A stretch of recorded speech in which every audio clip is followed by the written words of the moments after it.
Paul Garrigue, donc je fais partie du collectif d'associations qui défendent le droit d'asile.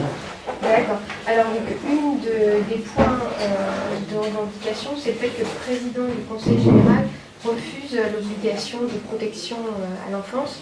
Donc, du coup, quel motif dans cette situation? Pour nous, si vous voulez, le droit de la protection de l'enfance existe pour tout enfant, quelle que soit sa nationalité, quelle que soit la situation, ses parents, etc. Il y a une obligation légale qui relève des départements pour les mineurs isolés, donc pour nous ce ne serait pas imaginable qu'on laisse un mineur isolé dans la rue à Dijon. Donc on espère que l'État fera respecter la loi. Si ce n'est pas le cas, un certain nombre d'associations iront en justice pour la faire respecter. Et surtout vous faire respecter le droit de la protection de l'enfance. Donc la Côte d'Or fait partie de ces fameux 3 départements, ouais. Et vous dites c'est pas la Côte d'Or qui est la plus malmenée oui, parce que si on prend à l'origine, c'est parce qu'il y a une grosse concentration, la question des mineurs isolés en région parisienne, notamment en Seine-Saint-Denis, du fait des aéroports. Et il y a une mesure qui me semble quand même plutôt de bon sens de dire il faut une répartition équitable sur tout le territoire. La Côte d'Or est très loin d'être le département qu'on a le plus, et en plus pour nous c'est quelque chose sur lequel on ne peut pas chipoter la question du droit à la protection de l'enfance. Donc après qu'on discute comment elle se fait, comment elle est répartie, mais en attendant il faut que ce droit vive. Donc en fait, hier, le ministre de l'Éducation a dit sur France Inter qu'il y avait une circulaire qui allait passer pour sanctuariser l'école. Est-ce que vous y croyez? Alors, je dirais, tant mieux, mais c'est pas le fond. Parce qu'un gamin qui a connu sa scolarité à l'école, dont les parents sont là depuis des années, qui travaille en France, et c'est les cas qu'on a ici, vous savez, quand la police aille le chercher dans la cour de l'école ou au petit matin dans sa chambre, c'est aussi inhumain. Le problème de fond, c'est de revoir quand même cette xénophobie d'État qu'on a, cette volonté de mettre dehors des gens dont certains sont parfaitement intégrés, on en parlait tout à l'heure, c'est de revoir la question de fond, que ces jeunes qui sont scolarisés puissent vivre ici, et en plus on en a besoin pour l'avenir de ces jeunes.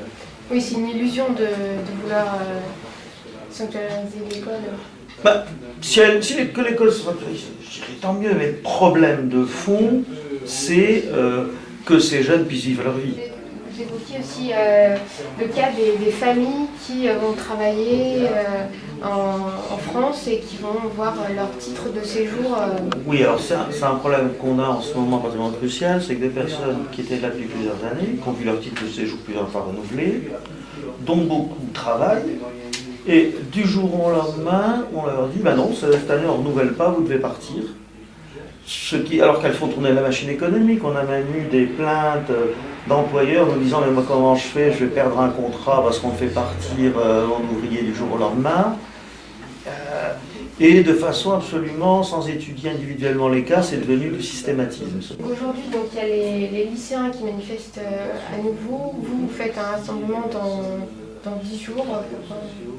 Si vous voulez, on avait prévu depuis un moment ce rassemblement sur l'ensemble de ces cas. Alors, qu'au sein de la jeunesse, aujourd'hui, pas moi qui dirais bien ce qu'ils ont à faire ou pas faire, évidemment, mais qu'au sein de la jeunesse, il y ait quand même... moi, je dirais que c'est un réflexe humaniste de base, de dire il y a un traitement inhumain qui est fait à d'autres jeunes, on se sent solidaire, ça rend plutôt optimiste. Et donc, oui, la possibilité de poursuivre en justice, vous dites, si on n'a pas... il faudrait quelles avancées pour que ça change?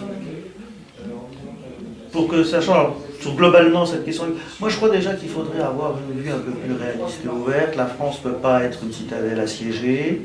L'Europe et la France, de toute façon, ont toujours eu besoin et continuent à avoir besoin que les gens bougent. En plus, ça représente quand même en chiffres quelque chose qui n'est pas du tout énorme, quoi qu'on en dise. C'est d'avoir un accueil ouvert, c'est respecter déjà sur le fond que des gens menacés par des persécutions dans leur pays aient le droit de chercher refuge ailleurs.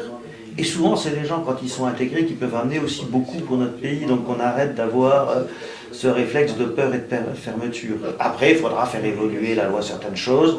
Il faudrait aussi l'appliquer pour d'autres où elle ne l'est pas aujourd'hui, comme le droit au logement. Et la procédure en justice, ce serait atteinte Alors, où on envisage aujourd'hui, si l'État ne fait pas respecter le droit d'y aller au niveau d'association, c'est sur cette question des mineurs isolés. Atteinte à la protection de l'enfant? Bah oui, il y a une obligation de protection de l'enfance, elle doit être respectée. Donc ça, c'est non négociable. Bah oui, un enfant à la rue, c'est pas négociable.